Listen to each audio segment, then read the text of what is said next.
Les racines carrées, avec pour commencer la définition de la racine carrée d'un nombre positif. Avant ça, je vous mets à l'écran ici une vidéo dans laquelle nous avons fait une activité de présentation en fait des racines carrées avec l'illustration de différentes règles qui vont apparaître ici dans cette partie. Donc déjà la définition de la racine carrée d'un nombre positif, c'est racine de x, c'est le nombre positif dont le carré vaut x. Donc par exemple, racine carrée de 81, c'est égal à 9, parce que 9 au carré c'est 81, et 9 est positif. La racine carrée de 121, c'est 11, parce que 11 au carré c'est 121.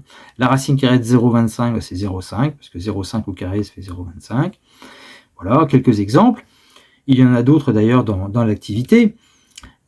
Ensuite, sachez quand même qu'il y a des racines carrées pour lesquelles on n'aura pas d'écriture décimale.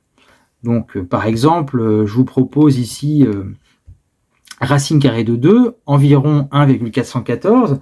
Si on s'intéresse à l'affichage d'une calculatrice, on a par exemple ceci.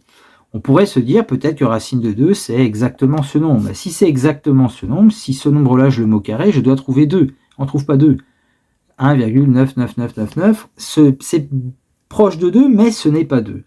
En fait, derrière le nombre présenté ici pour l'affichage de racine carrée de 2, il y a une infinité de chiffres. C'est-à-dire que si on voulait l'écrire à l'aide d'une virgule, ce nombre racine de 2, eh bien on commence aujourd'hui et dans des milliards et des milliards d'années, on serait toujours en train de l'écrire. Même un ordinateur le plus puissant ne pourrait pas. Donc racine carrée de 2, ce n'est pas un nombre décimal. Et il y en a d'autres. On retiendra par exemple racine de 5, racine de 7, et ici j'ai proposé des valeurs arrondies. Donc racine de 2, on retient 1,414 par exemple. Quelques remarques observées aussi dans l'activité. Une racine carrée est toujours positive.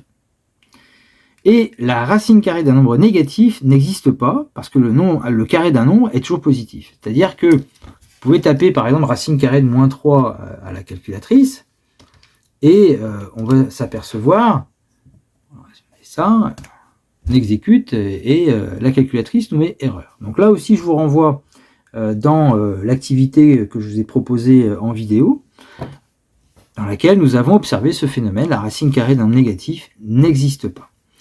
Et deux règles, deux propriétés sur les racines carrées.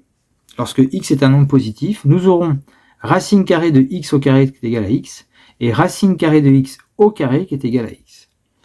Nous aurons par exemple racine carrée de 8 au carré, 8 au carré c'est 64, la racine carrée de 64 ça fait 8. Voilà. Donc là on est dans l'illustration de la première formule, et ce qui donnerait par exemple racine carrée de 17 au carré, mais c'est pas la peine de calculer 17 au carré. Racine carrée de 17 au carré c'est 17.